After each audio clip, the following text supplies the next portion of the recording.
पीछे हट जा रानो, इस पर चोंच मारी तो सीधा परलोक से धारेगी। सूरज आग उबल रहा था।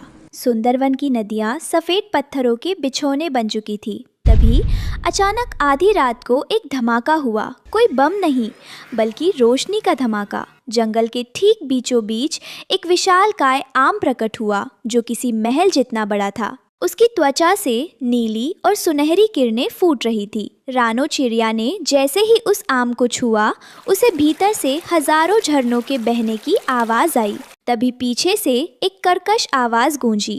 पीछे हट जा रानो, इस पर चोंच मारी तो सीधा परलोक से धारेगी। कालू कौवा अपनी पत्नी गोरी के साथ उस चमकते आम के पास उतरा। गोरी की आंखें लालच से चमक रही थी। हटो हटो, ए रानो, साइड हो जा।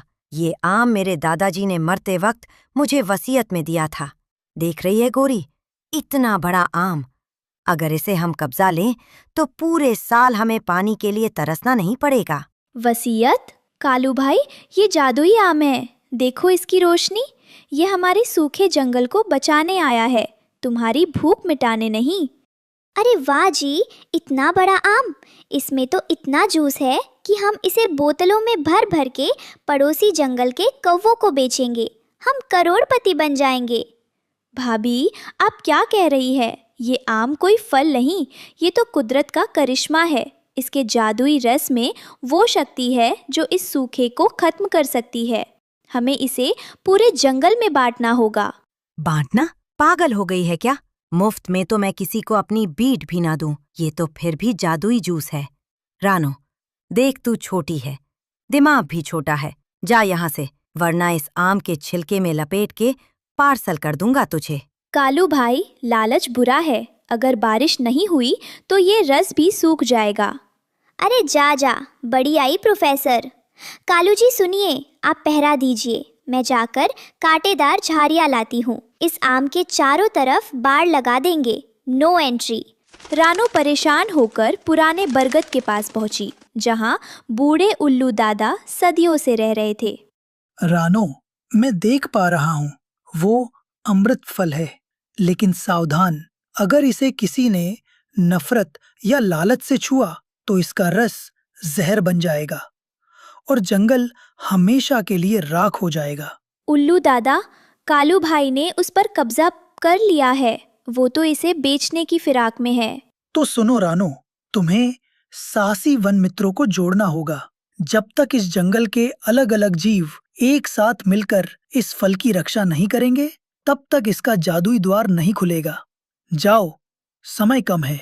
रानो सबसे पहले मिट्ठू तोते के पास पहुंची। मिट्ठू, जल्दी चलो, महाआम खतरे में है। मिर्ची की कसम रानो, मैंने सुना है कालू ने वहाँ बाउंसर्स खड़े कर दिए हैं। पर डरो मत, मेरी चोंच तलवार से कम नहीं। फिर वे जग्गू बंदर और टुनटुनी चिड़िया को लेने पहुंचे। जग्गू एक सूखे पेड़ पर सुस्त पड़ा था।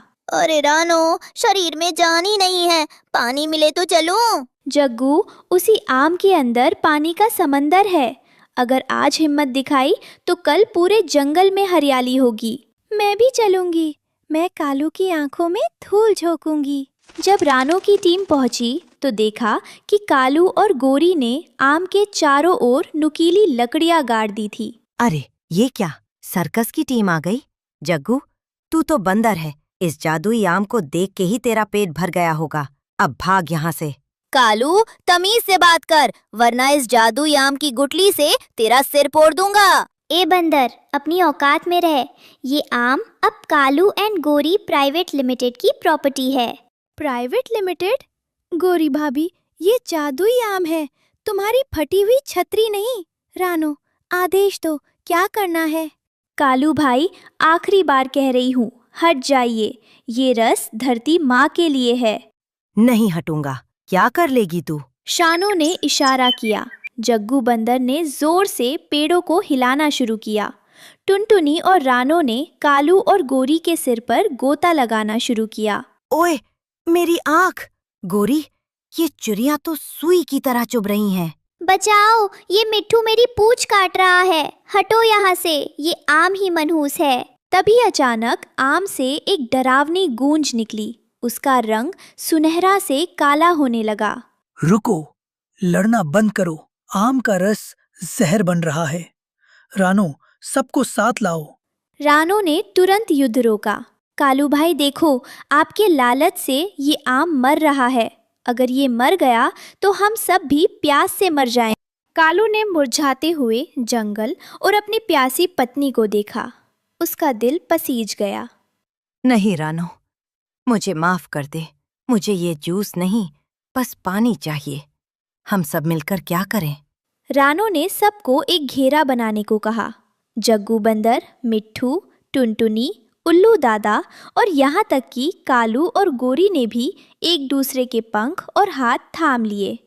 सबने मिलकर गाना शुरू किया, जंगल की एकता का गीत। जैसे ही सबकी आवाज़ें मिली, काले पड़ रहे आम से एक बिजली कड़की और उसका छिलका फटने लगा। लेकिन उसमें से कीचड़ नहीं, बल्कि नीले रंग की शुद्ध फुहारें निकलने लगी। देखो, जादुई रस बाहर आ रहा है।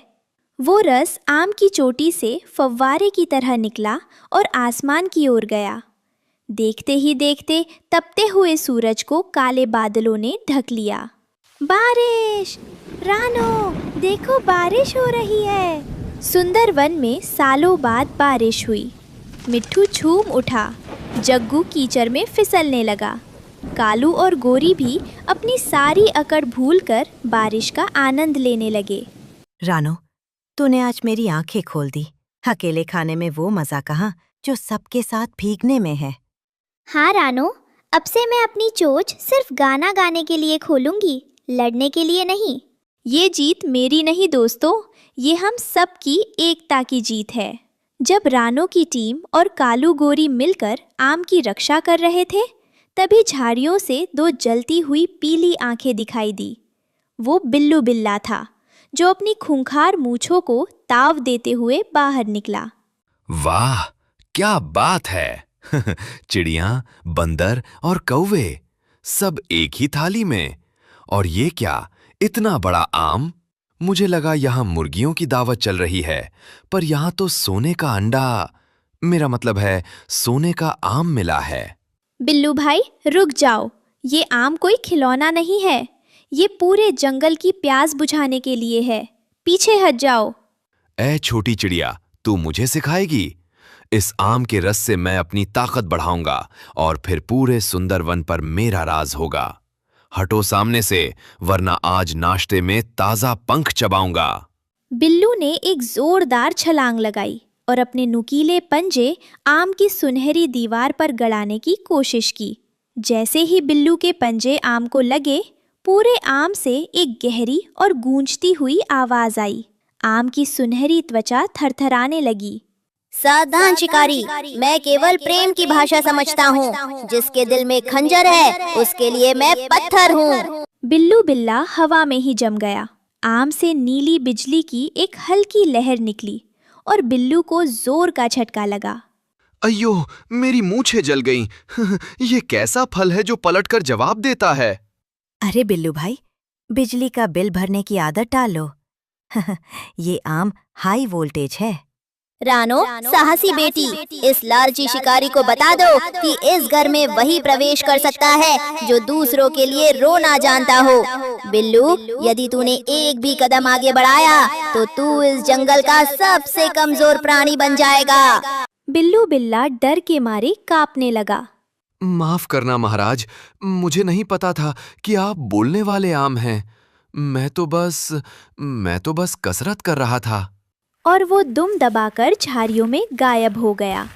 देखा, बुराई कितनी भी बड़ी हो, सच्चाई की एक आवाज ही काफी है।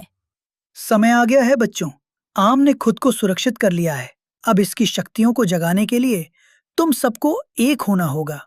रानो, जग्गू, मिट्ठू, टुनटुनी और अब कालू गोरी ने भी एक दूसरे का पंख थाम लिया। तुम्हारी एकता ही मेरी चाबी है। अब मांगो, क्या मांगते हो? हमें अपने लिए कुछ नहीं चाहिए, बस हमारे जंगल की प्यास बुझा दो। जैसे ही रानो ने ये कहा, आम का ऊपरी हिस्सा किसी खिड़की की तरह खुला और उसमें से ठंडी मीठी फुहारें निकलने लगी। आसमान में बादल उमड़ने लगे और देखते ही देखते जादुई रस बारिश बनकर गिरने लगा। जी सुनिए, ये बारिश तो शहद जैसी मीठी है। सच कह रही है गोरी। आज समझ आया, जो मजा बांट कर भीगने में है वो अकेले चोरी करने में नहीं।